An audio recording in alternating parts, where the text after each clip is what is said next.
제가 마지막 법회 때 자주 하는 그 이야기가 하나 있는데, 재미있는 이야기. 재미있는 얘기가 아니라 아주 감동스러운 이야기.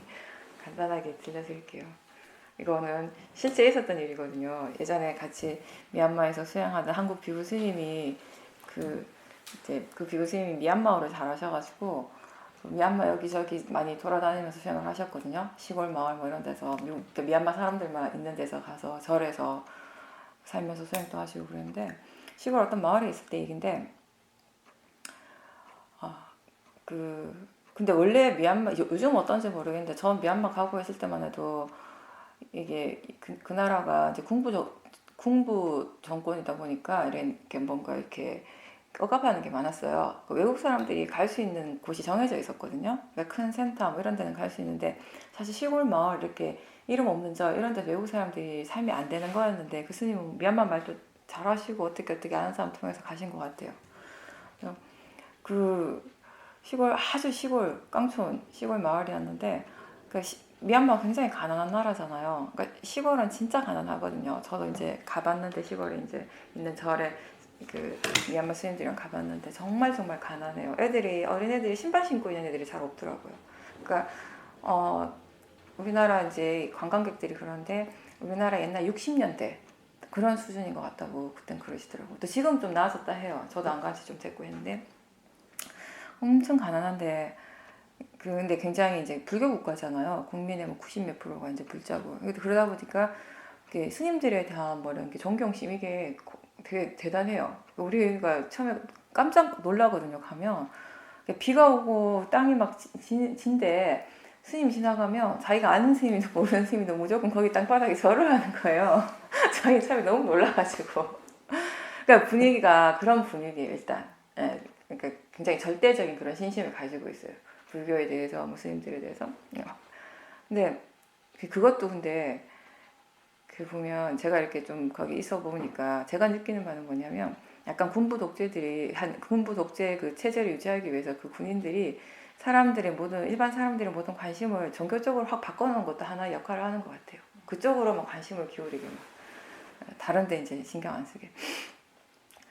그 스님이 있던 그 마을에 어떤 젊은 비구 스님이 그 절에서 애들을 이제 모아놓고 수행을 가르치신 거예요. 애들이 뭐 놀거리도 없고 마땅히, 그러니까 절에 와가지고 있으면 스님이 이제 애들한테 뭐 이거 8살 9살 이런 나이 애들한테 이제 수행을 가르쳤는데, 그 스님이 이제 아나빠나라고 그래가지고 호흡법, 그걸 가르치는 게 호흡하는 거 관찰하라고. 그러면서 이제 이렇게 거기 계속 이렇게 집중하고 이러면 뭐 이렇게 좋은 마음 일어나고, 뭐 이렇게 설명해 주셨겠죠. 애들 수준에 맞춰서 그럼 좋은 곳에 가고 뭐 그런 얘기 다 하셨겠죠. 이게 얼마나 좋은 건가. 근데 애기들이 스님에 대한 그런 어떤 절대적인 신심이 있는 데다가 순수하니까 스님 말씀이랑 다 믿는 거예요. 진짜 액면 그대로. 자기 생각 안 일으키고 그대로 그냥 그렇구나라고 이제 그냥 그렇게 받아들이고 듣고 이제 막 열심히 따라한 거죠. 그렇게 하다가 그중에 어떤 여자아이가 7살인가 8살인데, 여자아이가 걔한테 물려가지고 광견병이 이제 발병한 거예요. 근데 너무너무 시골이고 가난하고 애를 데리고 병원에 갈 만한 그런 처지가 안 되는 거야. 그러니까 그냥 집에 가만히 눕혀놓는 그것밖에 못하고 있는 상황이었어요.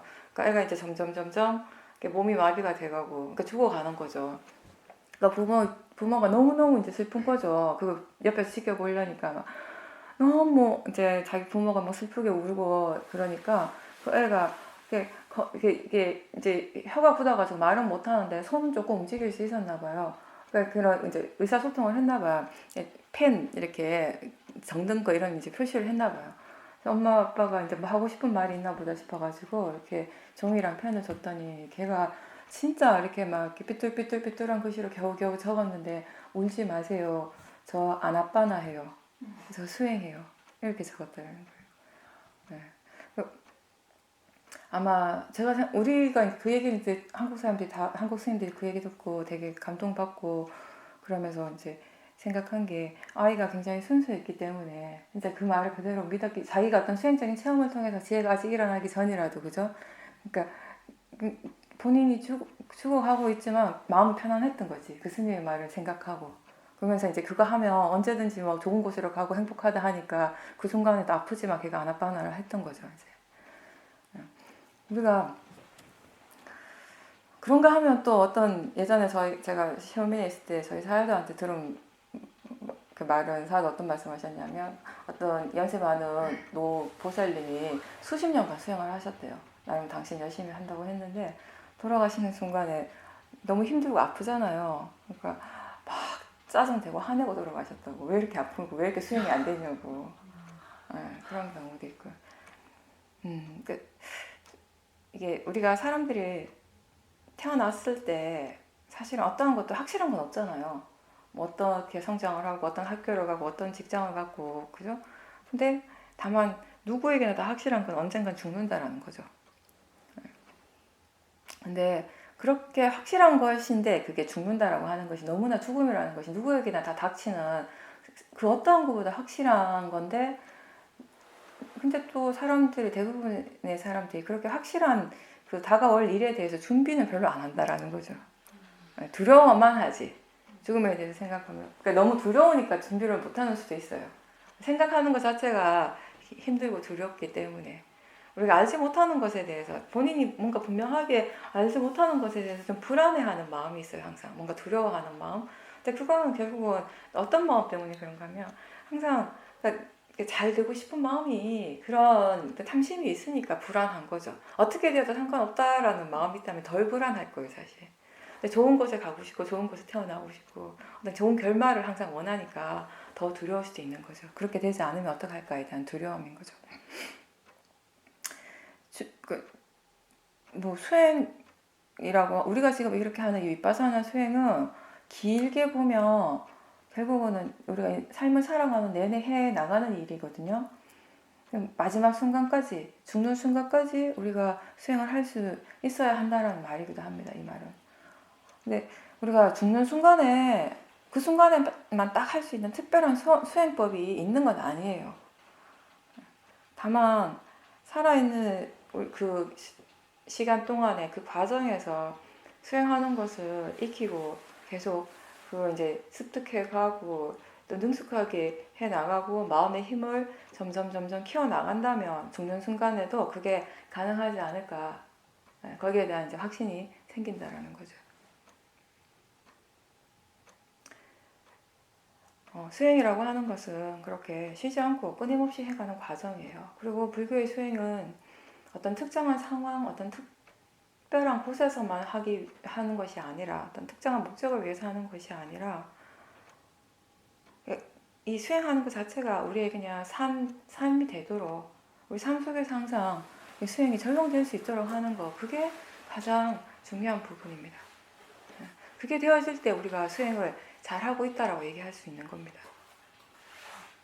그렇게 하는 방법으로서 하나의 대상에 집중하지 않고 육문에서 일어나는 건 뭐든지 상관없이 그냥 단지 대상이고 자연적 이치로 일어나고 있다라는 그런 바른 견해로서 가볍게 알아차림해 나가라는 거죠.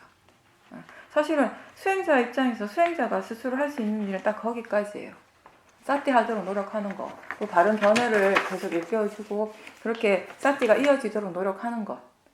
거기까지 우리가 뭔가 할 수 있는 일이라면 그 다음부터는 그게 계속 유지가 될 때 자연스럽게 그거의 결과로서 일어나는 마음의 질이겠죠. 마음의 상태가 되는 거. 그리고 이 윗바사나 수행은 그 목적이 이해하는 것, 지혜를 개발하는 것이죠. 모든 것이 수행이라고 하는 건 결국 이해해가는 과정이라는 겁니다. 수행의 과정이라는 건 일어나는 모든 것, 나 자신에게서 일어나는 모든 것은 알아차려야 할 대상이고 이해해야 될 대상이라는 것을 기억하십시오.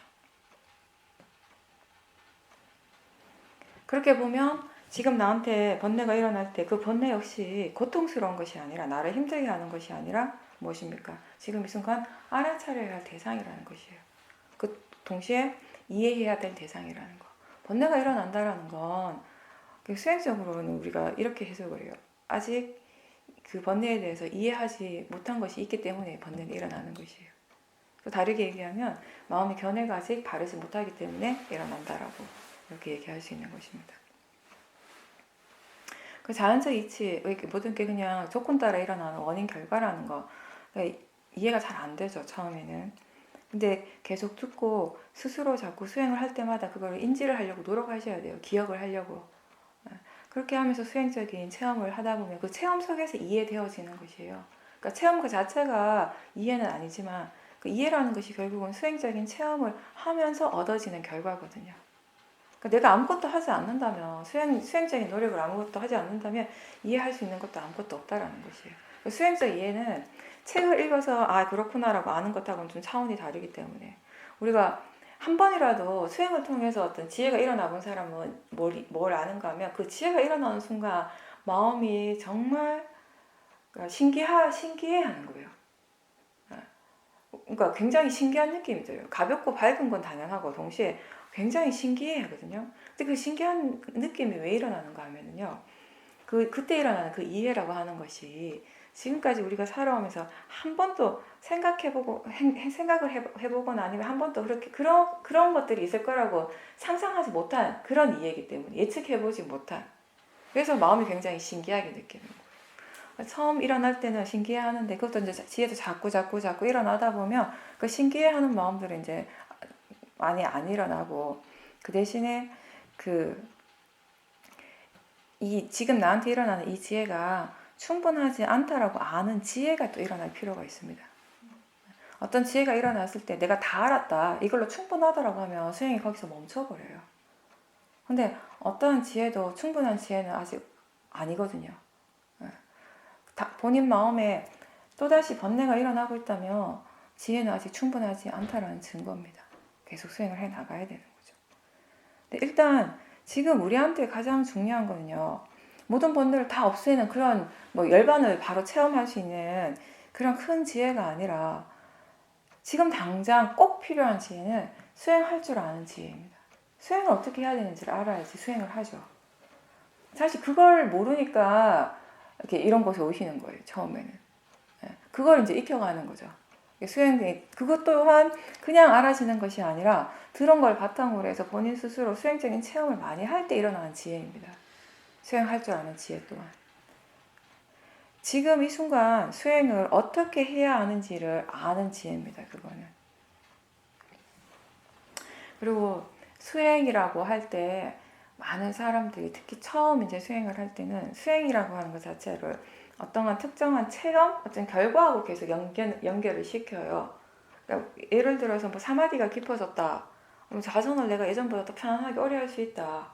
아니면 어떤 사람은 이게 그 깨달음 얻기 위해서 수행을 한다. 이런 식으로 이제 나름의 어떤 결과물, 그런 어떤 특정한 체험. 이 자체가 내가 지금 수행을 잘하고 있나 아닌가를 보여주는 어떤 척도라고 생각을 하죠. 근데 그게 이제 그런 것들이 수행의 어떤 진보라고 그렇게 믿게 되고. 근데 수행의 진정한 척도는 뭐가 되어야 되는가 하면 자기 자신의 마음에 번뇌가 줄었는가. 그게 진짜 척도가 되는 거예요. 내가 정말 수행을 바르게 하고 있고 바른 수행을 통해 바른 이해가 일어났다면 번뇌가 덜 일어나요. 그건 모든 마음에서 모든 사람들에게 마찬가지로 일어나는 겁니다. 삼매에 들었나 들지 못했나 타심통이 있나 신통이 있나 이런 것이 아니라 실제로 부처님 경전에 보면 그런 말씀이 있어요. 어떤 이제 이렇게 불자가 아닌 사람한테 부처님께서 말씀을 하시면서 여기 나한테 내 밑에 와가지고 이렇게 수행을 열심히 하는 이런 수행자들, 이런 출가자들이 어떤 그 삼매를 닦아가지고 범천의 세계에 들어가면 타심통을 얻거나 이런 신통력을 얻으려고 하는 것이 궁극적인 목표가 아니라는 거. 그것보다 더 궁극적인 어떤 그런 것이 있는데 수행을 하는 그런 더 궁극적인 목적이 뭐냐면은 결국 모든 것을 바르게 꿰뚫어 아는 지혜가 있음으로 해서 모든 번뇌를 소멸하게 하는 것. 그걸 목적으로 이제 이렇게 수행을 하고 있다. 이런 말씀을 하시거든요. 그리고 불교에서 보통 얘기하는 어떤 깨달음이라든지 그런 열반의 경지는 신통의 힘으로 갈 수 있는, 도달할 수 있는 것이 아니라 오로지 지혜로서 갈 수 있다라는 것이 이제 부처님의 말씀이에요. 그리고 경전에 그런 내용도 있어요. 진정한 신통이라고 하는 거, 타심통, 천안통 이런 것도 신통이지만 진짜 진정한 더 깊은, 더 힘이 있는 신통이란 번뇌가 완전히 소멸하는 거다. 이런 말씀을 하세요. 그래서 불교에서는 누진통을 얘기를 하거든요. 번뇌가 완전히 소멸하는 그걸 신통으로 생각을 해요. 네. 사실 저는 이제 그 책을 그 경전을 이제 읽으면서 어떤 생각을 했냐면 사실 요즘 같은 세상 21세기에 굳이 뭐 천안통 뭐 뭐죠 신적통 이런 게 과연 필요할까 이런 생각을 했어요. 비행기 타면은 금방 가는데 그죠? 한국에서 미국도 12시간 이렇게 안에 가잖아요. 뭐 12~3시간이면 충분히 가고 굳이 그 힘들게 신통님 그런 걸 위해서 신청을 닦을 필요가 있는가? 뭐 타심통 예전에는 그런 거 하면 재밌겠다. 뭐 다른 사람 마음 볼 수 있으면 신나겠다. 재밌겠다. 이런 생각했는데 내가 내 마음을 대상으로 이렇게 보기 시작하니까 별로 그런 마음 안 들어요. 내 마음만 봐도 충분한 것 같아요. 이거 내 마음에서 일어난 번뇌만 봐도 충분하지. 딴 사람 마음에서 일어난 번뇌까지 내가 다 볼 필요가 없을 것 같아. 내 것만 봐도 볼 게 너무 많고 이게 너무나 많은 번뇌들이 일어나고 있기 때문에 굳이 다른 번뇌까지 왜 봐야 할까? 제가 이런 생각했었어요. 수행하다가. 근데 이제 사람들이 이제 수행을 할 때 자꾸 수행적인 노력, 수행을 할 때 우리가 쏟아붓는 그런 노력을 자꾸 이렇게 바르게 수행을 하는 그런 쪽이 아니라 수행을 꾸준하게 하고 그렇게 해서 어떻게 막 바르게 뭔가 이해해 나가기 위해서 기울이는 노력이 아니라 자꾸 뭔가를 얻으려고 하는 아까 얘기한 것처럼 그런 어떤 목적을 정해놓고 그저 어떤 체험을 얻으려고 하는 거 그런 데서 그런 걸 하려고 하니까 자꾸 힘이 들어가고 애를 많이 쓰게 되는 거예요. 강하게 막 힘을 주고 근데 그러면 굉장히 피곤해요. 피곤한데 또 어떤 게 있냐면 막 힘주고 애쓰는 과정에서 나름 내가 뭔가 하고 있구나 또 이런 생각을 하게 되는 거예요. 그게 이제 수행을 하고 있는 것처럼 착각을 할 수 있다라는 거예요. 근데 정말 우리가 바른 마음으로 바르게 수행할 때는 뭔가 마음의 힘이 점점 빠진다라는 거예요. 점점 힘이 들어가는 것이 아니라. 네. 수행을 하면서 점점 이게 하는 것 자체가 편안하다. 막 내가 수행을 안 해서 편안한 것이 아니라 분명히 알아차리고 있는데 예전보다 힘이 덜 들어가고 있고 그렇게 힘이 덜 들어가니까 편하게 느껴지는 거 그런 것들이 이제 알아지면은 지금 그래도 수행이 조금씩 바르게 가고 있구나 그렇게 생각하시면 돼요. 앞으로 이제 수행을 하실 때. 마음이 뭔가 그 마음 그 자체에 대해서 이해하지 못한 채 그냥 어떤 체험을 중요시하는 수행을 계속해 나가면은 수행하는 과정에서 계속 탐심이 일어납니다. 그러니까 이 수행자들을 보면은 수행을 오래 하시고 수행에 대한 어떤 이해가 생긴 분들도 얘기를 해보면 그런 오랜 수행의 결과로서 바르게 수행한 결과로서 정말 이렇게 번뇌의 힘이 많이 약해졌어요. 탐심에 대해서 얘기를 하면 진짜 뭐 보통 일반 사람들이 가지는 그런 탐심 있잖아요. 좋은 집에 살고 싶고 좋은 차를 뭐 몰고 싶다 이런 거 맛있는 거 먹고 싶어 이런 감각적 욕망과 관련된 그런 탐심들은 확실히 줄어들어요. 그런데 그럼에도 불구하고 그 수행자들한테 여전히 남아있는 탐심은 수행 자체에 대한 탐심이에요. 수행 잘하고 싶어하는 탐심은 진짜 그거 보기도 어렵고 그게 이제 이렇게 없애기도 어렵다라는 거죠. 그러니까 항상 수행자는 수행을 해 나가면서 자기가 어떤 마음으로 지금 수행을 하고 있는가를 계속 점검을 하셔야 돼요. 수행을 처음 할 때든 수행이 많이 능숙한 상태이든지. 그래서 우리는 항상 수행에서 제일 중요한 것이 어떤 마음가짐, 어떤 견해로 수행하는 것인가라고 얘기를 하는 겁니다. 부처님께서도 팔정도에 제일 처음을 정견이라고 하셨어요. 바른 견해. 모든 것의 가장 기본이 되는 것이에요. 그 바른 견해, 바른 시각은 수행의 가장 기본이 근본이 되는 것입니다. 바른 견해는 바르게 사유하게 하는 그런 조건이 되고요. 그런 바른 견해와 바른 사유를 이렇게 우리가 계속 일으킬 때 그 결과 행위가 발라지는 것입니다. 수행을 바르게 할 수 있게 되는 거죠. 근데 이제 뭐 법에 대한 이해가 없을 때는 그렇게 안 되죠. 법에 대한 이해가 없는 상태에서 그냥 무작정 수행을 처음에 이렇게 하기 시작을 할 때는 내가 어떻게 수행을 하는 거예요. 내가 수행을 한다는 느낌이 굉장히 강해요. 그러니까 뭔가 일어나는 것에 대해서 내가 자꾸 개입을 하려고 해요. 지금 일어나는 것이 마음에 들지 않으면 내가 생각하기에 이게 아닌데 이렇게 일어나면 안 되는데 이런 생각이 들 때는 자꾸 그걸 없애려고 하는 마음이 들고 반대의 경우에는 뭔가 자꾸 붙들고 집착하려고 하는 자꾸 내가 개입해서 이제 수행을 하고 내가 원하는 쪽으로 수행 자체를 수행이란 거를 내가 어떤 고정된 틀로 이렇게 정의를 내리고 그 틀 안에 이렇게 맞춰가려고 막 애를 쓰는 거죠. 수행자 스스로가. 원하는 쪽으로 바꾸고 가려고 해가지고 잘 안 되니까 뭐 좌절하고 그렇게 수행을 하니까 실제로 어떤 현상이 일어나는가 하면 지금 실제로 자기 자신에게서 일어나고 있는 것에 항상 불만족스러워하는 거예요. 항상 마음이 이게 아닌데 이거 말고 또 뭔가 더 일어나야 될 것 같고 더 많은 걸 이해해야 될 것 같고 항상 그런 불만족스러움이 있는 거예요. 자꾸 로바가 가득 찬 상태에서 수행을 하게 되고. 근데 실제로 자기 자신에게 일어나고 있는 그게 진짜 수행의 대상이거든요. 그걸 떠나서 그것 말고 다른 대상이 있지 않아요, 사실은. 그렇게 불만족스러워하는 마음, 그렇게 아직 오지 않는 상태에 대한 강한 어떤 탐심, 이런 것들이 지금 현재 나한테서 실제로 일어나고 있는 마음이라면 그 마음들을 지켜보는 것이 수행이라는 거죠. 그 마음을 팽개치고 내버려두고 다른 거 자꾸 쫓아가려고 하면 계속 이 탐진치, 번뇌가 강해지지 지혜가 개발될 수는 없다라는 것이에요. 그 결과로서 수행하는 사람이, 수행자가 본인 스스로가 또 힘들어합니다. 괴로워해요. 아마 주위에 오랫동안 수행한 사람들 보면 그런 느낌 가질 때가 있어요. 저 사람은 수행을 오래 했다고 하는데 왜 저렇게 항상 힘들어하지? 얘기를 들어보면 수행이 편안한 것이 아니라 항상 뭔가 힘들어하는 거예요. 왜 이렇게 수행이 괴롭고 힘든가, 그죠? 저는 진짜 수행 시작하고 한동안 몇 년 동안은요, 저 마음에서 수행이라고 하는 거 원래 그렇게 힘들고 괴로운 일이다 이렇게 생각까지 했었어요.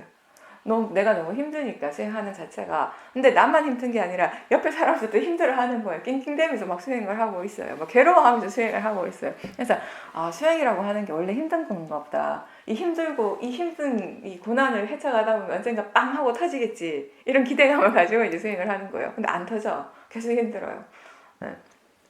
그런 마음이 저의 경우는 언제 달라졌냐면 미얀마 가서 수행할 때, 시어민에서 수행을 할 때 그냥 일반적인 어떤 인터뷰를 계속 했었어요. 자유롭게 제가 이런 마음이 일어나고 이런 느낌이 일어나고 막 이렇게 말씀을 드리는데 제 인터뷰 내용하고 전혀 상관없이 그날은 자유롭게서 제 말씀을 듣더니 거기에 대한 답은 안 하시고 갑자기 저를 쳐다보시고는 너는 지금 수행을 하고 싶냐, 수행을 하려고 하냐, 아니면 도를 얻으려고 하냐, 그렇게 질문을 하시는 거예요. 그 질문을 딱 듣는 순간 제가 순간적으로 약간 당황을 했어요. 왜냐하면 그때까지 제 마음은 수행을 한다라는 것 이걸 도를 얻는 거야. 네. 도를 얻으려고 수행을 하는 거지? 이런 마음으로 거의 미얀마 가기 전까지 진짜 한 몇 년, 시어민 가기 전까지 한 6년 이상의 한 7, 8년을 보내고 갔으니까 순간적으로 이거 뭐지?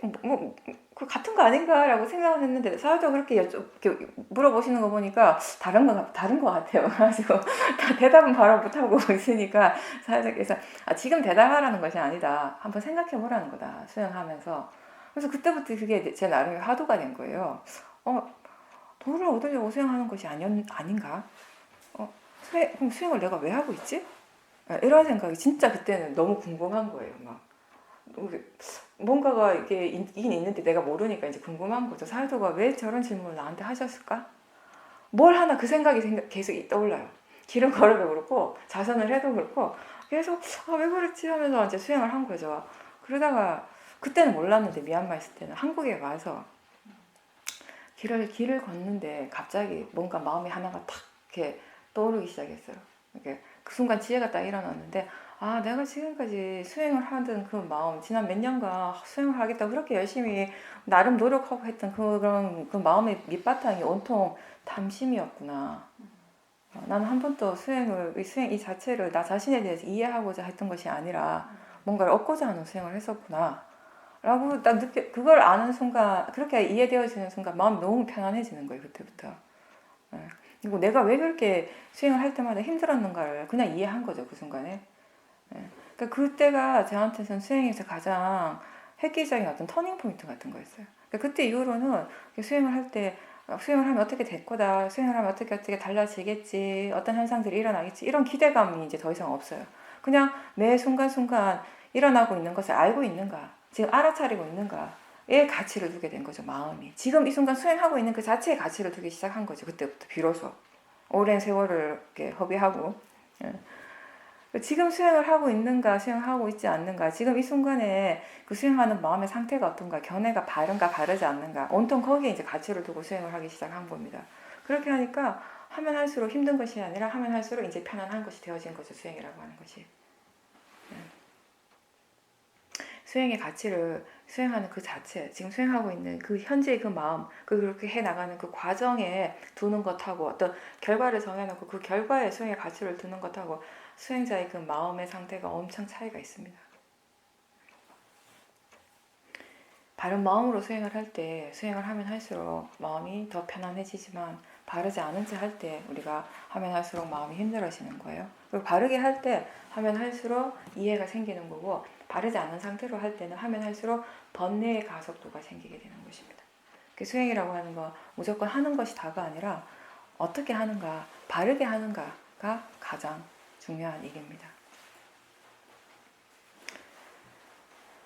그런데 자꾸 이제 우리가 수행이라는 것을 내가 바라는 대로 되고자 하는 그런 기본적인 욕망을 가지고 수행을 하는 때가 많으니까 자꾸 내가 어떻게 하려고 하는, 내가 어떻게 자꾸 이 수행 자체를 어떻게 바꾸고자 하는 그런 마음, 그런 의지가 생기게 된다라는 거.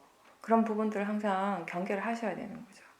근데 사실 수행이라고 하는 건 지금 일어나고 있는 일에 대해서 내가 만족하고 있는가 만족하지 못하는가의 일이 아니라, 그런 문제가 아니라 지금 일어나는 그 자체를 그냥 그 마음이 인정하고 수용하고 받아들이고 이해해 나가는 과정이거든요.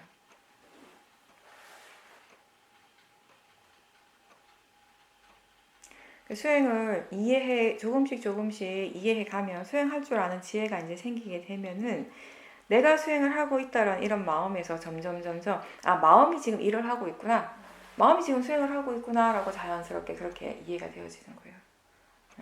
담마가 법이 수행을 하고 있다라는 거. 그리고 어떤 순간에서는 견해가 수행을 하고 있다 이렇게 느끼기도 합니다. 그리고 이 수행을 통해서 앞으로 무엇을 얻을 수 있을까, 내가 어떤 경지에 있을까가 이런 것이 중요한 것이 아니라 지금 수행자 스스로가 수행에 대해서 얼마만큼 이해하고 있고, 그죠? 수행할 줄 아는 지혜가 얼마나 있고, 또 이해한 것을 매 순간순간 그 일상에서 일어나는 그런 매 순간순간에 어떻게 적용시켜 나가고 있는가, 그게 우리 각자의 수행이 얼마나 잘 되고 있는가를 그대로 보여주는 것이에요. 사실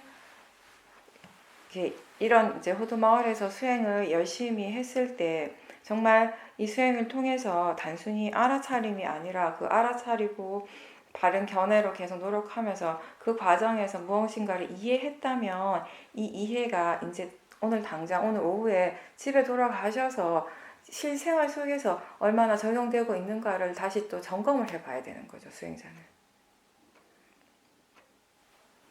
그리고 수행이라고 하는 것은 알지 못하는 미래에 대한 어떤 예측이 아니라 지금 이 순간 바로 내가 알 수 있는 지금 이 순간에 바로 그 적용 가능한 것, 그것이 바로 수행의 지혜입니다. 수행은 지금 현재 일어나고 있는 것과 관련되는 것이에요. 그리고 이 과정을 통해서, 이 현재의 이런 과정들을 통해서 우리가 결국은 배우고 이해해 나가는 일이고, 번뇌라고 하는 것이 이제 여러 가지 형태가 있잖아요, 그죠? 탐진치를 얘기를 합니다. 서로 이제 각각이 서로 다른 성질이 있기 때문에 그렇게 분류를 하는 거죠. 근데 또 이렇게 분류를 할 수도 있고, 번뇌를 어떤 식으로 이렇게 분류를 하는가 하면은 거칠고 미세한 수준에 따라서 말과 행동으로 이렇게 나타나는, 표현되어지는 번뇌가 있고요. 그리고 말과 행동으로 이렇게 나타나진 않지만 그 생각의 형태로 머물러 있는 그런 번뇌가 있고, 아직 이렇게 생각이든 이렇게 말이나 행동으로는 드러나지 않지만 그렇다고 해서 번뇌가 완전히 뿌리가 뽑혀진 건 아니에요. 그러니까 잠재적인 성향으로서의 번뇌가 있습니다. 근데 대부분은 이제 이 번뇌라고 하는 거 우리가 언제 아는가 하면은 이렇게 행위나 말로서 표현되어질 때 우리는 비로소 그때 알죠. 그러니까 그럴 때 이제 사티를 두게 되죠. 근데 수행자가 사티를 계속 이어서 둘 때, 일상 삶 속에서 계속, 생활 속에서 계속 사티가 이어질 때 사마디가 생기잖아요. 마음이 고요한 상태가 되면 아직 말로 행동으로 표현되어지기 이전의 상태, 생각의 상태의 번뇌를 보게 돼요. 그런 상태에서 보게 될 때는 사실 그런 번뇌는 아직 약한 번뇌가 많거든요. 그럴 때는 이게 말이나 행동으로 표현되어지기 전에 이렇게 멈출 수가 있게 되는 거죠. 그런 이익이 있는 거죠. 네, 그렇게 되려면 일상에서 계속 사티가 이어져야 된다는 것입니다. 네. 그리고 더 나아가서 아직 전혀 드러나진 않지만 그렇다고 해서 뿌리가 없는 것은 아니라는 거. 잠재적 성향으로 해서 번뇌가 있는데 이거는 이 번뇌의 뿌리가 어떻게 뽑히는가에 대한 것은 100% 지혜의 부분인 거죠. 그러니까 지혜로서 우리가 이 번뇌의 뿌리를 뽑을 수가 있어요. 잠재적 성향의 번뇌라고 하는 거. 그래서 처음에 이렇게 거친 번뇌, 말과 행동으로 드러나는 번뇌는 우리가 뭘로 어느 정도 제어를 하는가 하면요. 계를 지킴으로 해서. 아직 큰 지혜가 아직 없잖아요. 지혜가 없지만 계를 지키려고 수행자 스스로가 막 노력을 하다 보면 말과 행동이 조금씩 달라지는 거예요. 그래서 계를 지킨다는 게 그렇게 중요한 거죠. 별거 아닌 게 아니라. 그 계를 지킴으로 해서 말과 행동이 이렇게 부드러워지게 되면 거친 것들이 이렇게 가라앉게 되면 자기 마음에 고요함이 생기게 되는 것이에요. 그게 정이 되는 거죠. 이거 바탕으로 이제 지혜가 생기는 거예요. 이렇게 개정의 사막이 완성이 되어가는 것입니다. 그래서 수행자는 이렇게 알아차림하려고도 노력하는 사람이지만 또 평상시에 이렇게 계를 지키려고도 함께 이렇게 같이 노력을 해야 돼요. 번뇌가 일어났을 때 그 일어난 번뇌를 통해서 불선업의 마음을, 번뇌의 마음을 계속 키워갈 것인가, 아니면 이 번뇌를 대상으로 이 번뇌를 사용해서 지혜라고 하는 이런 좋은 마음을 계속 키워갈 것인가는 100% 수행자의 견해에 달린 거예요. 그죠? 일어나는 대상은 한 가지예요, 사실. 탐심이 일어나거나 화가 일어났다고 칩시다. 화가 일어났을 때 일어나는 대상은 화의 마음인데 이 마음을 바르지 않는 견으로 볼 때는 계속 이게 화가 커지는 방향으로 가게 될 것이고, 이게 그냥 대상이고 자연적 이치고 그냥 마음일 뿐이라는 관점에서 계속 보려고 노력을 할 때 여기에서부터 지혜가 생겨나는 것이에요. 그렇죠? 번뇌의 힘보다 지혜가 강할 때는 번뇌가 일어나도 그렇게 영향을 안 받아요. 근데 반대의 경우 지혜가 있긴 있지만 힘이 너무 약한 경우는 번뇌의 영향을 또 받게 되는 거죠. 그러니까 수행을 하면은 어떨 때는 마음의 질이 되게 좋아요.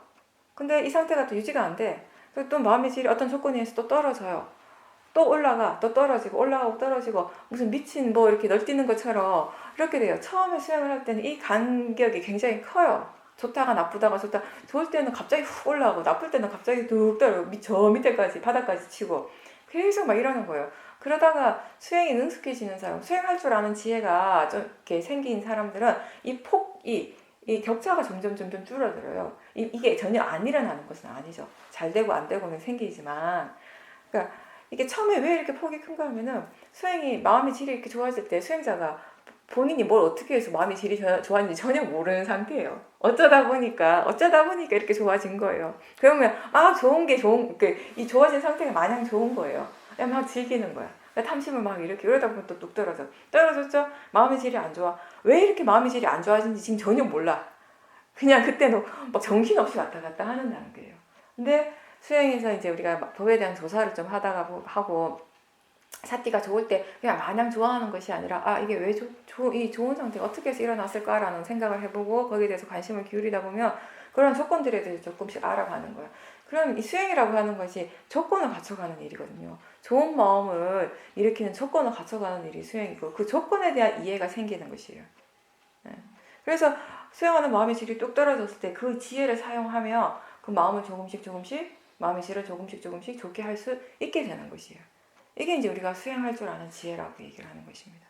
이런 식으로 이제 수행을 하기 때문에 이 격차가 그렇게 크지 않게 나타나는 거죠. 점점. 수행하다 보면 여러 번 엎어져요. 좀 하다가 좀 길을 가다가 좀 엎어지고 또 가다가 또 엎어지고 계속 그런 과정이라고 보시면 돼요. 나만 그런 것이 아니라 엎어졌다고 너무 실망하지 말고 엎어질 때도 사티 하셔야 돼요. 그래야지 일어날 수 있어요. 사티의 힘으로.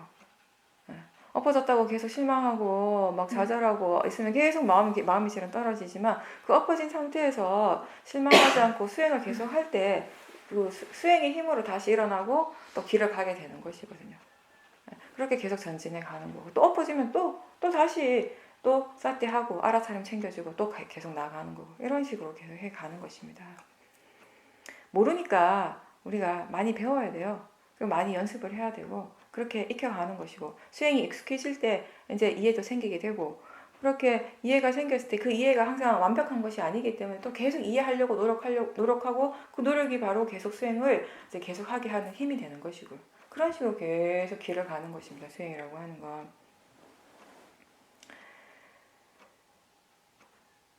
그렇게 이제 모든 것을 알아차릴 수 있는 대상, 그리고 이해할 수 있는 대상으로 볼 때 우리가 번뇌라고 하는 것은 사실은 대부분의 사람들에게 수행을 이끌어주는 가장 좋은 존재입니다. 가장 고마운 존재예요. 어떻게 보면 시간이 지나서 이렇게 보면 번뇌가 일어났기 때문에 내가 수행했다라고 알 수 있어요. 대부분의 사람들은요, 본인의 마음이 굉장히 편안할 때, 모든 환경들이 자기한테 만족스럽고 이럴 때 수행하려는 노력을 잘 안 해요. 왜 수행하려고 하는가 하면 다 그런 건 아니지만 거의 90% 이상은 뭔가 불편한 거야, 지금.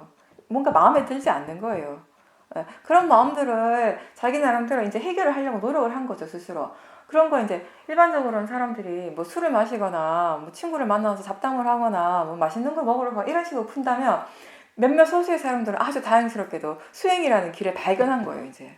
그 길을 통해서 그런 불만족스러움, 어떤 그런 자기 자신이 편안하지 않음, 이런 걸 해결해볼까 하고 이렇게 수행을 시작하게 되는 거죠. 그러니까 그런 자기 마음에 들지 않는 그런 불편한, 자기를 힘들게 하는 이런 대상들이 결국은 나를 수행을 시키게 하는 고마운 대상이라는 것이에요. 모든 것이 다 만족스럽고 편안하고 다 이렇게 이렇게 안락한데 정말 수행을 해야겠다. 수행을 통해서 내 삶을 바꿔야겠다라고 생각하는 사람은 진짜 근기가 높은, 이렇게 좋은 사람들. 부처님 같은 분. 근데 번뇌라고 하는 게요. 맞죠? 근데 부처님은 모든 게 거의 그러니까 우리가 보는 이제 일반 그냥 중생의 관점에서 볼 때는 모든 걸 갖추신 분이었잖아요. 왕자로 태어나셔가지고 근데 그런 것들로 인해서 마음이 그렇게 행복하지 않았다라는 거죠. 그런 것으로 인해서 일어났던 물질적인 것으로 인해서 안입이 설신 이 5가지 이런 이렇게 오문을 만족하는 데서 일어나는 행복감에 그렇게 가치를 두지 않으신 거죠. 어쨌든 번뇌의 마음이 일어났다라고 하는 건 번뇌를 이해할 수 있는 좋은 기회가 생긴 거예요. 우리한테는. 번뇌에 대해서 공부할 수 있는 좋은 기회라는 것이죠. 그렇게 생각을 조금씩 다르게 한번 해보십시오. 그게 그 번뇌라는 것이 일어났기 때문에, 지금 이 순간 일어나고 있기 때문에 우리는 알 수 있습니다. 그리고 그거에 일어날 때마다 지켜볼 때 거기에 대해서 배울 수 있는 것이에요. 원인과 결과의 측면에서 본다면은 일어나서는 안 될 게 일어나는 건 없어요. 일어나야 하기 때문에 일어나고 있는 거지. 근데 내 관점에서 볼 때는 이건 일어나면 안 되는 거지. 그런 것들이 많은 거죠. 일어나면 안 되는 것들이. 근데 수행이라고 하는 건 나의 관점에서 보는 것을 자연적 이치에서 보라고 하는 것이에요. 그렇게 볼 때 지금 무엇이 일어나더라도 그걸 있는 그대로 수용하게 되잖아요. 막 이렇게 내치는 것이 아니라 막 집착하는 것이 아니라. 그러니까 그렇게 일어나는 것을 인정하고 수용할 수 있을 때 우리가 바르게 수행을 시작할 수 있게 되는 것이거든요. 그래서 일어나는 번뇌의 마음을 사실은 자꾸 봐야 돼요. 볼 수 있는 만큼. 그 싫다고 피하지 말고. 수행자들이 피하는 경우가 많거든요. 처음에 힘드니까. 왜 힘드냐면 자꾸 나하고 동일시하니까 힘들어요. 그래서 자꾸 보는 게 힘들 때마다 의도적으로 이게 그냥 마음일 뿐이다, 이게 그냥 대상이고 자연적 이치일 뿐이다 라고 자꾸 생각해 주라는 것이, 일깨워 주라는 것이에요. 그래서 그렇게 들어서 아는 지혜, 생각할 줄 아는 지혜를 사용해서 수행을 해 나가야 되는 것이거든요. 처음에는 누구나 다. 근데 싫다고 자꾸 피하기만 하면 결국에는 그 마음 때문에 괴로워하는 건 자기 자신이잖아요. 그래서 번뇌라는 것은 피해야 할 대상, 싫어해야 될 대상이 아니라 사실은 우리가 더 관심을 기울여야 할 대상입니다. 더 많이 알아야 될 대상입니다. 그래서 일어날 때마다 관찰하도록 노력하십시오.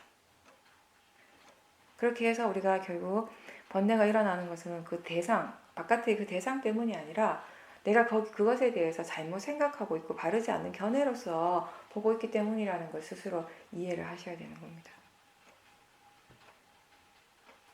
그리고 수행은 어떤 것을 지금 꼭 봐야 되기 때문에 보는 건 아니고요. 지금 보여지기 때문에 볼 뿐입니다.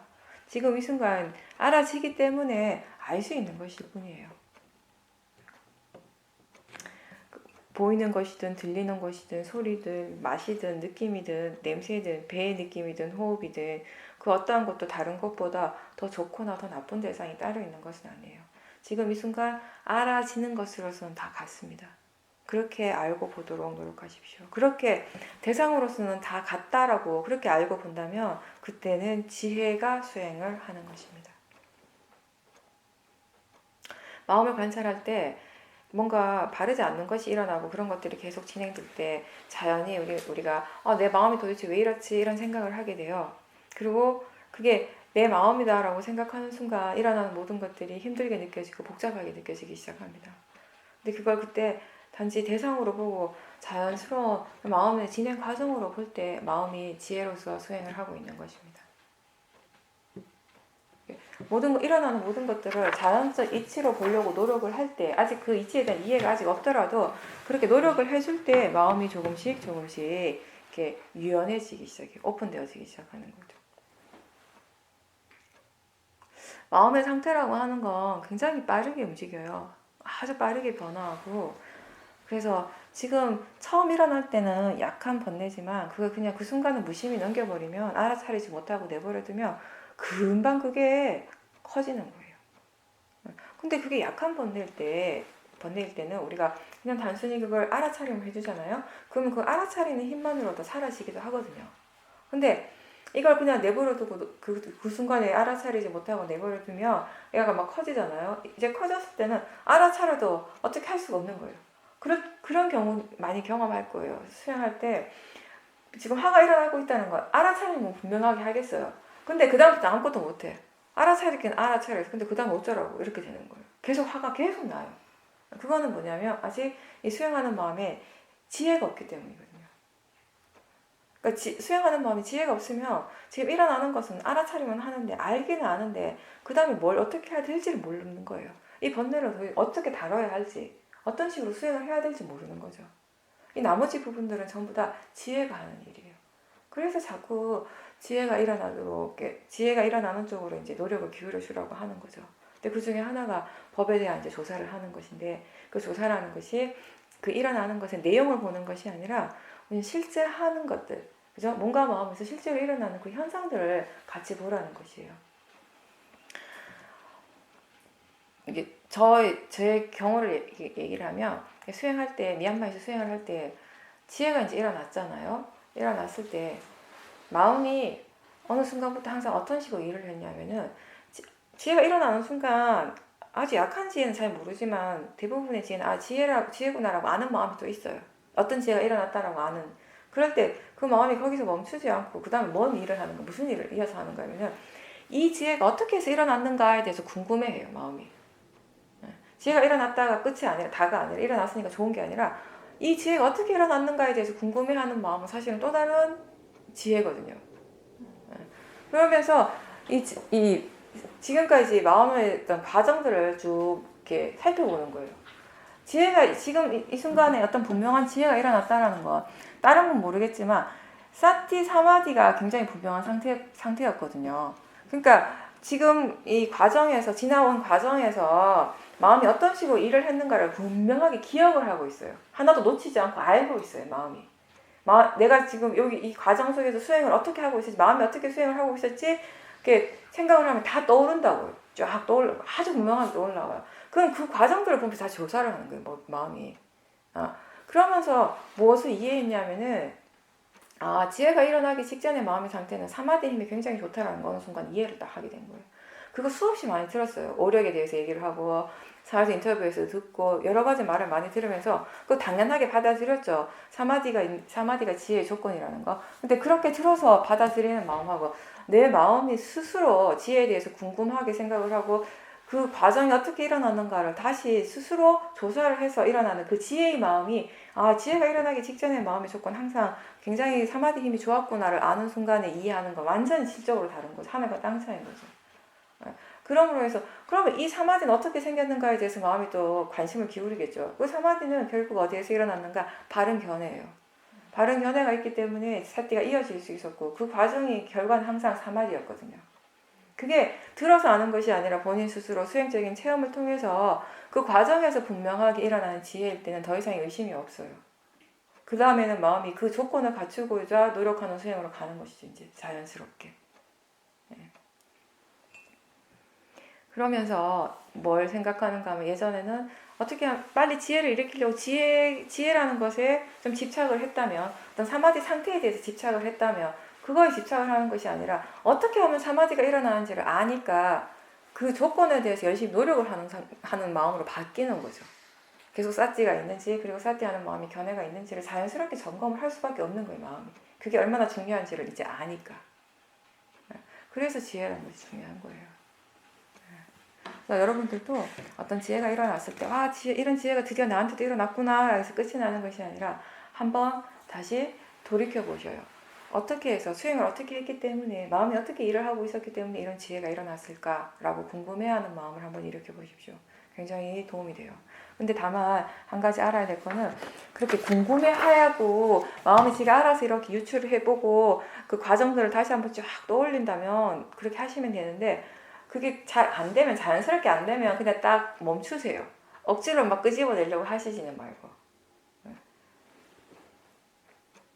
우리가 번뇌를 이렇게 없애려고 수행을 하면서 열심히 노력하는 것처럼 번뇌는 번뇌지 나름대로 엄청난 이렇게 축적된 힘이 있기 때문에 그 에너지가 너무 강해가지고 쉽게 안 물러가요. 내가 생각하는 것만큼 쉽게. 우리 마음에서 일어나는 지혜는 내가 생각하는 것보다 약하고요. 번뇌는 내가 생각하는 거, 상상 이상으로 훨씬 강하다고 보시면 돼요. 지금 우리의 보통의 마음의 상태는. 그래서 수행을 꾸준하게 해 나가는 것 말고는 사실은 그 축적된 강한 번뇌 에너지를 약하게 할 수 있는 방법은 따로는 없어요. 수행은 내가 어느 정도 지혜가 일어났고 이 정도면 마음이 편안하다 그런 상태가 올 때가 있어요. 수행하다 보면 이 수행자들 얘기를 해보면 수행 몇 년 하고 꾸준히 막 열심히 노력해요. 하면서 이제 지혜가 이제 일어나기 시작하죠. 하면서 대상에 대한 이해, 자연적 이치에 대한 이해가 어느 정도 일어나니까 이제 진짜 편안해진 거예요. 세상 사는 게 예전보다 훨씬 편안한 거야. 그러면 어떤 사람들은 그쯤에서 수행을 또 멈춰버려요. 그러니까 수행에 대해서 어떤 열이라든지 그런 것들이 좀 떨어질 때가 있어요. 그러니까 만족한 거지. 그 마음이 왜 이러는가 하면 지금 자기 상태에 대해서 만족해버리는 거예요. 수행자한테 가장 경계해야 될 것 중에 하나가 자기한테 일어나는 그런 마음의 상태에 대해서 너무 만족해버리면 거기서 또 수행을 멈춰버리거든요. 근데 수행을 멈출 때 지혜하고 번뇌가 딱 그 수준에서 멈추고 가만히 있는가? 이게 아니라는 것이 또 관건이죠. 수행을 멈추잖아요. 이 마음이라고 하는 건 뭐 지혜도 우리가 위파사나 수행을 통해서 일어나는 이 위파사나 이렇게 지혜의 수준은 항상 한 것이 아니라 계속 변하는 것이거든. 조건에 따라. 수행을 멈췄을 때 어떻게 되냐면 지혜는 순간적으로 뚝 떨어지고요. 번뇌는 다시 그 힘을 발휘하는 상태가 되어버려요. 그러니까 이것은 그냥 그렇게 되는 것이 아니라 지금까지 우리의 마음이 그런 방향으로 계속 일어나서 그런 식으로 조건 지어졌기 때문에 그런 것이에요. 처음 수행하는 사람들은 사티 하다 보면 아유 이게 무슨 의미가 있나 이렇게 사티 드는 게 이거 도대체 이거 해갖고 뭐 어쩌자는 거지라는 생각이 엄청 많이 일어나요. 너희가 뭘 하는 짓인지. 예. 그건 아직 그리고 이제 수행하지 않는 상태가 훨씬 편안하게 느껴져요. 수행하는 게 굉장히 힘든 일이고 그죠? 그러니까 귀찮고 불편하게 느껴지고 아직 그런 사티 수행의 진정한 이익을 스스로 체험을 하지 못했기 때문에. 네. 그래서 그런 마음들이 일어나는 겁니다. 이게 정말 나한테 어떤 이익이 있는가를 아직 알지 못하기 때문에 그런 겁니다. 근데 그건 수행뿐만 아니라 다른 일도 마찬가지죠. 처음 어떤 일을 배울 때 금방 내가 그 말을 듣는가 동시에 그걸 금방 잘할 수 있게 되는 거 아니잖아요. 잘하기 위해서는 능숙하기 위해서는 항상 시간과 노력이 필요하죠. 수행은 그런 시간과 노력이 많이 필요한 일입니다. 하루아침에 되는 게 아니에요. 근데 사람들이 노력은 하기 싫고 그냥 그런 결과물만 바라니까 힘들게 느껴지는 거죠. 그리고 알아차리는 그 마음의 지혜보다 어리석음이 강할 때는 수행하는 것이 계속 힘들게 느껴져요. 그리고 수행하기 싫어하는 마음들이 계속 일어나고 게을러지고 그런 마음들 또한 결과적으로 우리가 대상으로 볼 수 있어야 되거든요. 수행이 능숙한 사람들, 수영 오래 한 사람들도 하다가 보면 순간순간 하기 싫다 하는 마음이 들기도 해요. 게을러지기도 합니다. 그러니까 그 게을러지는 마음, 게으른 마음, 그 하기 싫어하는 마음 그 자체가 다시 대상이라는 걸 빨리 받아들이고 알아차려야 되는 거예요. 그게 그냥 단지 마음이라는 걸 알고. 처음 수행할 때 이렇게 그렇게 뭔가 수행하는 것이 힘들게 느껴지고 사띠 드는 것이 어떤 의미가 있는 건지 모르겠다라고 그렇게 생각을 하는 거는 자연스러운 일입니다. 하지만 그래도 내가 해야 될 지금 나한테 가장 중요한 거는 뭐냐면 수행이라고 하는 것 자체는 결국 무엇이 일어나더라도 있는 그대로 알아차리는 것이거든요. 그렇게 그런 마음들, 그런 생각이 일어날 때 그러면 지금 이런 마음이 일어나고 있구나, 이런 생각이 일어나고 있구나라고 한번 노력을 해보십시오. 그렇게 알려고. 그 생각의 내용에 빠지지 말고, 그 생각의 내용을 바로 믿지 말고, 항상 수행자의 기본 자세는 어떤 생각, 어떤 마음이 일어나더라도 그걸 바로 믿는 것이 아니라 그 마음을 그냥 다시 한번 알아차려 주는 것이에요. 항상 이거를 연습을 하시는 거예요. 이런 생각하는구나, 이런 마음이 일어나는구나 라고 그렇게 알도록 노력하는 거. 그렇게 노력을 해 나가다가 보면은 조금씩 마음이 이 사티를 하기 때문에 어떤 이익이 있는가를 이해하게 되어지는 것이에요. 근데 그렇게 하는 과정에서 수행자가 무엇을 해볼 수 있냐면 사티가 조금 이어질 때 이렇게 사티가 지금 이어지기 때문에 나에게 어떤 이익이 있는가, 어떤 결과가 있는가에 대해서 한번 조사를 해보세요. 그리고 사띠가 있을 때와 사띠가 없을 때 같은가 다른가 이런 조사를 해볼 수도 있어요. 그걸 통해서 마음이 이해를 하는 거예요. 사띠가 있다라는 것이 이런 좋은 점이 있구나를 이해했을 때 그게 바로 사띠 이익을 아는 것이잖아요. 그런 사띠 이익을 이해를 할 때 마음이 수행에 대해서 더 자연스러운 노력을 기울일 수 있게 되는 것입니다. 수행적인 체험을 많이 해도 체험을 한다고 해서 항상 어떤 이해가 생기는 것은 아니거든요. 이해가 생기기까지, 지혜가 생기기까지는 좀 더 시간이 걸립니다. 계속 꾸준하게 노력을 해줘야 되고.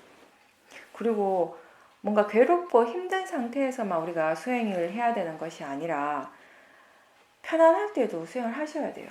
그래야지 편안할 때 수행을 할 수 있어야지 괴롭고 힘들 때도 수행을 할 수 있는 상태가 돼요. 사실은. 네.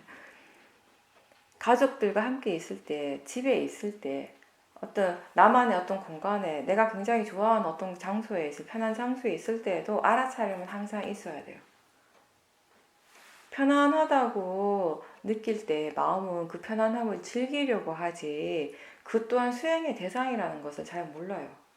그냥 좀 힘들면 이거 수행해야지라는 마음이 쉽게 일어나는데 그 반대의 경우가 되면 안 된다라는 거예요. 게을러져요. 그러다가 어느 순간 힘든 상황이 갑자기 나타나면 수행을 해야 되는데 하는데 갑자기 수행하려고 하면 되나요? 그게? 안 되지. 그러니까 집에서 식구들하고 함께 있을 때요. 알아차리려고 노력을 해보십시오. 스님은 절에서 도반들하고 함께 있을 때 정말 수행을 해야 될 시간이라고 스스로 일깨워주면서 수행을 열심히 하셔야 돼요. 식구들하고 함께 이렇게 집에 있을 때, 친구들하고 이렇게 편하게 이렇게 있을 때, 그냥 그 편함을 즐기고 거기에는 이미 나라고 하는 어떤 고정된 관념이 굉장히 강하게 발동을 하고 있어요.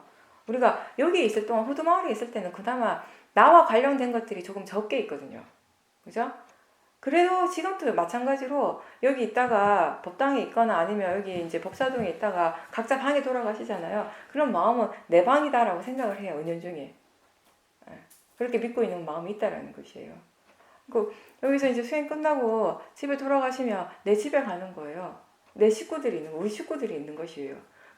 이렇게 마음이 어떤 것에 대해서 나라고 이렇게 규정 짓는 그 생각, 그 관념이, 그 믿음이 강하면 강할수록 사실은 그 대상과 수행을 하는 것은 힘들거든요. 그 식구들하고 함께 있을 때 일어나는 그런 마음들을 그게 그냥 단지 대상이고 자연적 이치로 본다라는 것이 쉽지 않아요. 자꾸 그때는 모든 걸 나로 보려고 하거든요. 마음이 자연스럽게. 그러니까 사실 가족들하고 있을 때 수행을 자연스럽게 잘하는 사람들은 진짜 수행할 줄 아는 사람이라고도 할 수 있어요. 가족들하고 그냥 본인이 어려운 사람하고 같이 있을 때 일어나는 뭐 번뇌의 마음을 심각하게 생각하는데, 의외로 사람들이 가족들하고 함께 있을 때, 친한 사람하고 편한 사람하고 함께 있을 때 일어나는 사소한 번뇌들은 별거 아닌 것처럼 여길 때가 많죠. 근데 그런 사소한 번뇌들이 내버려 두기 때문에 큰 번뇌가 생기는 것이거든요. 그렇게 나하고 관련되어 있는 대상들에 대해서는 우리가 자연적 이치를 적용시키기가 힘들어요. 모든 게 다 나의 내 자식, 내 배우자, 내 집, 내 방 이렇게 되어버리기 때문에, 그렇기 때문에 사실은 더 수행을 열심히 하고 수행하는 쪽에 더 관심을 기울여야 할지도 몰라요. 그렇기 때문에 사실은 번뇌가 더 쉽게 일어나는 장소이기도 하고 더 쉽게 일어나는 시간이 되기도 하고요. 그럴 때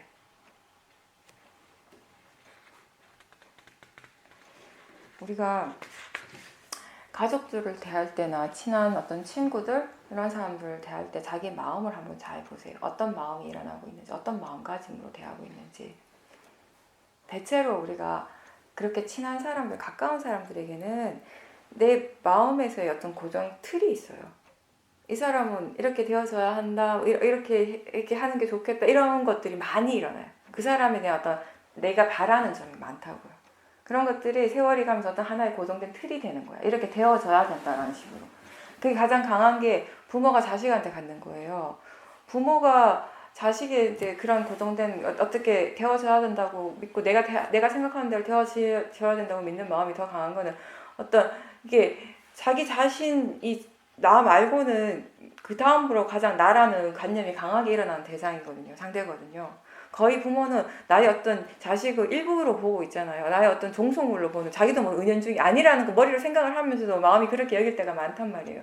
그러니까 그 말인즉슨 마음이 내가 어떻게 할 수 있는 존재다라고 믿고 있다라는 것이거든요. 근데 사실은 그렇지 않은데, 각자가 다 각자의 깐마대로 온 것인데, 온 존재인데, 업대로 왔는데, 그러다 보니까 각각의 어떤 고정된 그런 강한 바라고 이런 것들 틀이 다 있는 거예요. 남편에 대해서는, 또 부인에 대해서는, 자식에 대해서는, 가까운 친구에 대해서는, 직장 동료에 대해서는 오랜 세월 동안 접하면서 그런 것들이 계속해서 생기면서 어떤 하나의 틀로서 자리를 잡았어요.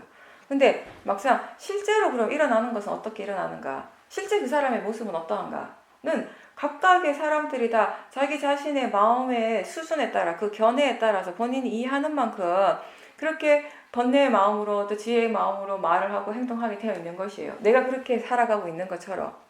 그죠? 나도 내가 지금보다 더 훌륭한 사람이 되고 싶지만, 정말 내가 화도 안 내고 탐심도 안 일으키고 모든 사람들에게 좋은 사람이 되고 싶은데, 그 마음은 그 마음일 뿐이고, 어떤 상황이 되면 화가 나버리고 탐심이 일어나게 되고 다른 사람한테 안 좋은 말 하고 있는 나 자신을 발견하잖아요.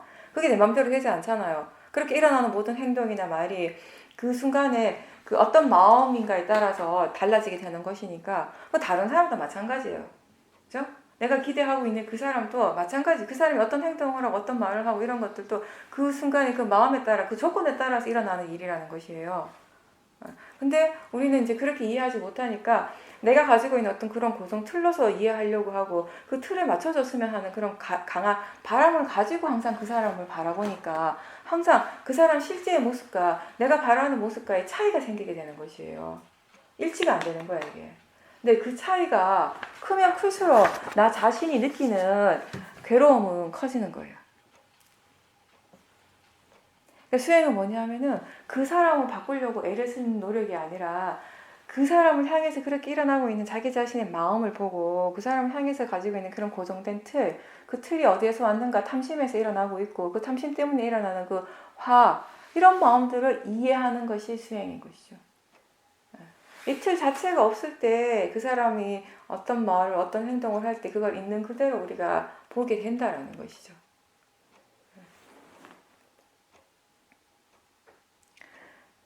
일상에서 생활하면서 수행을 할 때요, 삽디 자체를 너무 막 이렇게 자세하게 알아차리고 하나하나 알아차리려고 하면 아무것도 못해요. 수행도 못하고 일도 못합니다. 근데 또 나가자마자 수행이고 뭐고 없이 그냥 평상시대로 사시면 그것도 안 되죠. 일주일이라는 시간, 며칠의 시간을 그래서 수행하시려고 노력하시는데 그 결과가 있어야 될 텐데, 그러니까 너무 일하는 데만 지금까지 습관처럼 그냥 일에만 막 100% 집중해서도 안 되고, 그렇다고 또 수행하는 데만 너무 막 애를 써서도 안 되고, 일을 하면서 수행을 하긴 하는데 처음에는 그냥 수행을 알아차리는 것을 대충 알아차리려고 하시고, 그냥 대충. 그냥 일을 하면서 지금 알고 있는가, 지금 알아차리는가 라고 그냥 물으면서 가볍게 대충 이렇게 막 그렇게 자세하게 하나하나 안 알아차려도 돼요. 그냥 지금 알고 있나, 알아차리고 있나라고 할 때 알아차리고 있구나 이 느낌이 드는 정도만. 그런 정도만 하되 그 질문은 잊어먹지 말고 한 번씩 이렇게 계속 해주셔야 돼요. 그렇게 해서 수행을 일상생활 속에서 알아차리는 것이 어떤 삶 속에서 내가 꼭 해야 될 하나의 이게 여러 가지 일 중에 하나라는 것을 마음이 이해할 수 있도록 계속 그런 식으로 이제 일깨워 주라는 거예요. 안 그러면 일을 할 때는 마음이 일하는 것에만 집중을 하게 되거든요.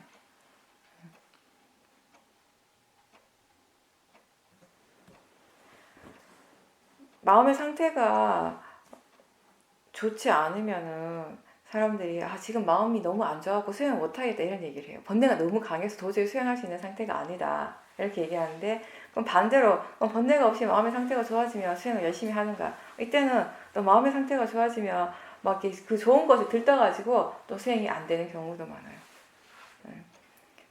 그러니까 좋으면 근데 객관적으로 봤을 때는 수행하는 마음의 상태가 좋으니까 수행을 더 잘할 수 있어야 되는 거예요. 그죠?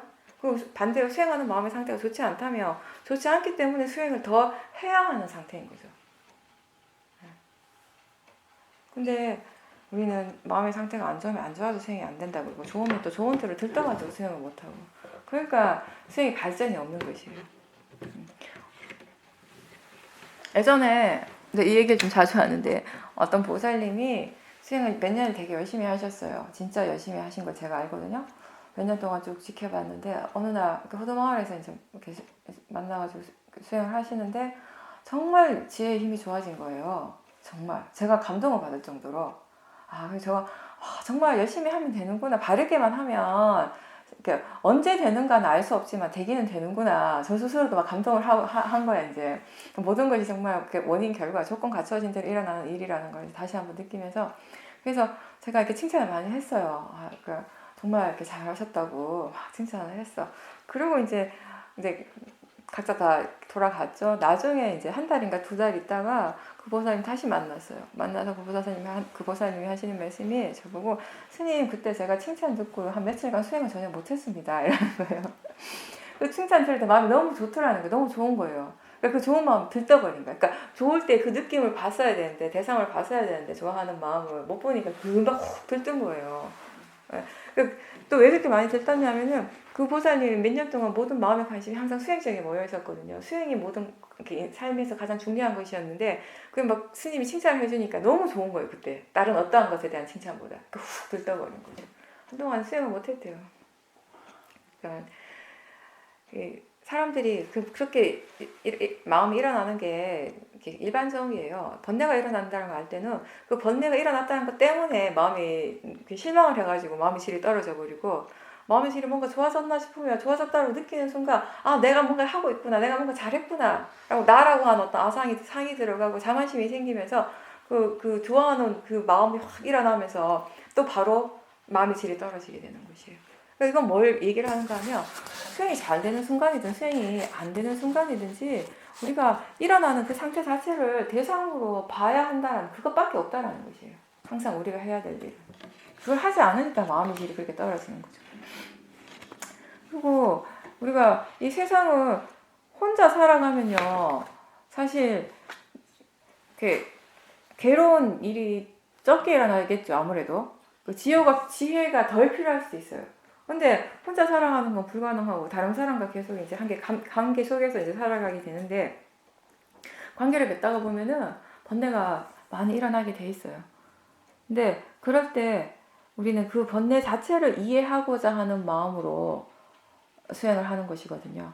근데 대부분 사람들이 처음에 이제 그런 일이 있을 때 그 상대방과 있던 관계 속에서 도사나 이런 번뇌가 일어날 때 일반적으로 화를 내죠. 그리고 그 사람 탓을 하죠. 근데 조금 마음이 좋은 사람들은 그러면 안 된다는 걸 알죠. 그러니까 이제 그 사람을 이해하려고 노력을 해요.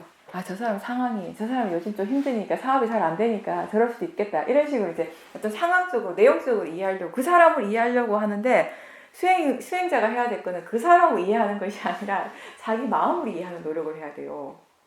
그게 수행이에요.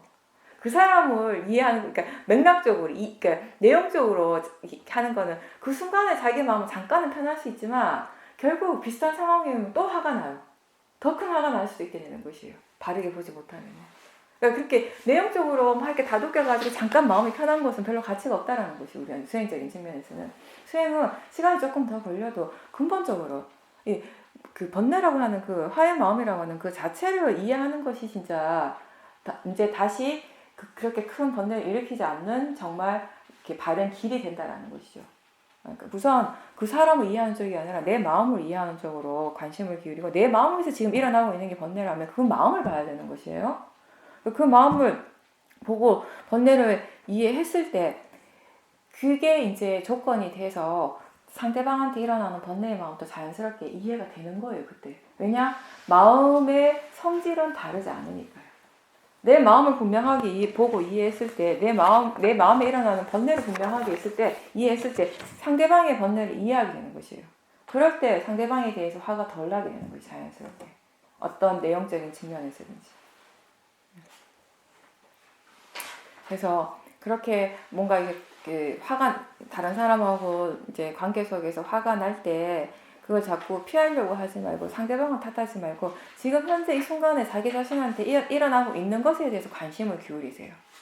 저 사람하고 나 사이에 지금 어떤 일이 일어나고 있었다라는 그 내용적인 면에 관심을 기울이지 말고, 그 마음을 지금 현재 자기 자신에게 일어나는 마음, 느낌, 생각하는 마음, 이런 것들에 관심을 기울이세요.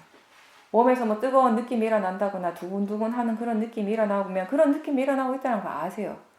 부정적인 생각이 막 계속 일어나면 그렇게 생각하는 마음이 일어나고 있다는 걸 알도록 하는 것이에요. 그런 것들을 알아차리고자 노력을 하다 보면 이런 내용적인 것들을 덜 생각하게 되고 화의 마음도 조금 가라앉게 되고, 그러면서 조금 수행을 할 수 있게 되는 쪽으로 진행하는 거죠. 지금 그 일을 당장 우리 둘 사이에서 일어나고 있는 이 문제를 당장 어떻게 해결해야 된다는 이 마음, 이렇게 조급한 마음이 아니라 지금 일어나고 있는 이 내 마음, 이 번뇌를 좀 더 지켜보자라고 하는, 여유를 가지고 보자라고 하는 그런 마음의 상태, 그런 마음가짐이 더 필요하다는 겁니다. 처음에 할 때는 이게 힘들고 어렵게 느껴지고요. 시간이 많이 걸릴 것 같지만 조금 이렇게 해보다가 보면 이렇게 수행하는 것, 사퇴하는 것이 익숙해지면 이런 과정들이 그렇게 힘들지 않아요. 시간이 많이 필요한 것도 아니고. 우리가 생활하면서, 수행해 나가면서 내가 변했다 이런 생각을 할 때가 있어요. 스스로 내가 많이 변했네. 그럼 뭐가 변했나? 어떨 때 우리가 자기 자신이 변했다라고 생각하는가 하면 어떤 특정한 대상에 대해서 반응하는 마음의 상태가 달라졌을 때. 그죠? 예전에 상대방이 저런 얘기를 하면 내가 항상 화가 났어요. 근데 얘기를 하는데도 듣고 있는데 아무렇지도 않은 거야. 내 마음이 전혀 반응을 안 해요. 일부러 막 안 하려고 노력하는 것도 아닌데 그냥 편안해요. 저 사람이 화의 마음으로 저렇게 얘기하는가 보다라고 생각하면서 그냥 편안한 거야. 그럴 때 내가 좀 변했네 이렇게 생각하는 거야. 그러니까 결국 어떤 마음의 상태, 마음의 질이 변했을 때 우리는 내가 변했다라고 생각해요. 근데 진짜로 그때 실제로 변한 것은 그렇게 새롭게 이해하는 마음이죠. 실제 우리한테 일어나고 있는 그렇게 새롭게 이해한 지혜의 마음이 일어나고 있는 중이에요. 그런 걸, 그 마음들을 알 때 우리는 내가 변했다라고 이제 생각을 하는 거죠. 지금부터는 이제 중요한 거는 뭐냐면, 일단 호두마을을 나가셔서 일상생활에서 수행을 어떻게 하면 꾸준하게 해 나가는가, 이제 이게 관건인 거죠. 앞으로는 항상 일상에서 수행을 계속 해 나가는 쪽에 관심을 기울이셔야 돼요. 그렇게 하려면 법에 대한 관심이 항상 있어야 돼요. 많이 듣고, 일단 많이 들으면 거기에 대해서 자주자주 생각을 하게 되거든요. 본인 마음이 수행하는 지혜의 힘이 약하다면 다른 지혜라도 빌려서 써야 되니까 많이 들으라고 얘기를 하는 것이에요. 자꾸 듣다 보면은 마음이 거기에 대해서 생각을 많이 하니까. 수행은 장소나 시간, 어떤 자세하고 상관이 있는 것이 아니라고 했습니다. 마음의 일이기 때문에. 그죠? 그 법당에서만 수행하는 것이 아니라 화장실에 볼일 보면서도 알아차림 하는 것이 수행이고요. 식당에서 밥을 먹으면서도 알아차리고 있으면 수행을 하는 것이에요. 그때는. 버스나 지하철을 탈 때도 마찬가지예요. 저번에 제가 지하철을 타면서 되게 놀랐던 것이 진짜 모든 사람들이 다 핸드폰 하고 있대요. 핸드폰 거기에 막 집중을 하고 있어 하는데 뭐 여러 가지 이유가 있겠지만 그 중에 하나가 아마 그런 것도 있을 수 있어요. 모르는 사람들하고 그렇게 이렇게 폐쇄된 공간에 있는 것 자체가 마음이 굉장히 부자연스럽게 느끼고 불편하게 느끼기 때문에 마음을 다른 쪽으로 관심을 기울이려고 하는 것도 있거든요. 근데 수행자는 그럴 때 그 불편해하고 부자연스러워하는 그 마음을 대상으로 보는 것이에요. 핸드폰 대신에. 그렇게 되면 지하철에서도 수행을 하는 거죠. 그 마음을 지켜보고 있으면. 버스에서도 마찬가지고. 다른 사람이 막 화를 낼 때 나도 같이 막 덩달아서 화를 내는 것이 아니라 그 화를 내고 있는 그 사람을 볼 때 일어나는 내 마음, 그리고 보고 있다는 거 알고 듣고 있다라고 아는 그 마음을 보면은 수행을 하는 것이에요. 근데 그 순간에 그렇게 수행을 하지 않으면 마음이 쉽게 똑같이 화를 내기가 쉽거든요. 여기서 이렇게 들어서 아는 그런 문해와 그리고 자기 자신의 사해를 바깥에 나가면 많이 사용을 하십시오. 그렇게 할 때 이제 사티가 이어지게 되는 것이거든요. 수행을 하게 되는 것이거든요. 바깥에는 나를 동요시키는 그런 대상들이 많잖아요. 그럼 바깥에 일어나는 것들에 마음에 관심을 너무 집중하지 말고 자기 자신 쪽에 관심을 기울이도록 항상 노력을 하십시오. 그 노력이 첫 번째 단계예요. 자기 자신 쪽으로 마음을 돌리려고 하는 거. 그렇게 해서 마음에 힘이 있을 때는, 마음에 지혜가 있을 때는 누가 나한테 뭐라고 하든지 욕을 하든지 칭찬을 하든지 그것 때문에 동요하지는 않는다라는 것이에요. 알아차림을 상대방한테 두는 것이 아니라 자기 자신한테 두는 거예요. 자꾸 사람들이 밖에 나가면 쌀때를 바깥에 두잖아요. 상대방한테 두려고 하잖아요. 그렇게 하면 수행 아무리 해도요, 번뇌가 일어납니다. 상대방한테 사티를 두는 것이 아니라 자기 자신의 마음의 사티를 두는 것이라는 거 잊지 마십시오. 이게 굉장히 단순하지만 자꾸 잊어버려요. 이거를 기억하고 이렇게 하실 때 비로소 수행의 이치를, 수행의 이익을 스스로 이제 체득하게 되는 것입니다. 그렇게 수행의 이익을 스스로 체득을 할 때, 그때 여러분들 각자가 지금 하고 있는 이 수행에 대해서 바른 믿음이 이제 생기는 거죠. 그런 믿음이 있을 때 우리가 언제 어디서든지 수행을 계속 하게 되는 것이고요. 사티가 다른 어떠한 것보다 제가 여러분들한테 꼭 이렇게 당부하고 싶은 거는 일단 가장 기본적인 거는 사티가 계속 되도록 노력하는 것. 그렇죠? 수행하려고 하는 노력. 법에 대해 항상 관심을 기울이고 수행에 대해 항상 관심을 기울이십시오. 그렇게 해서 수행하는 순간, 사티가 있는 순간이 진짜 나한테 가장 소중한 시간이라는 것을 마음이 꼭 이해할 수 있도록, 깨달을 수 있도록 그렇게 하시기 바랍니다. 네. 본문은 여기까지고요.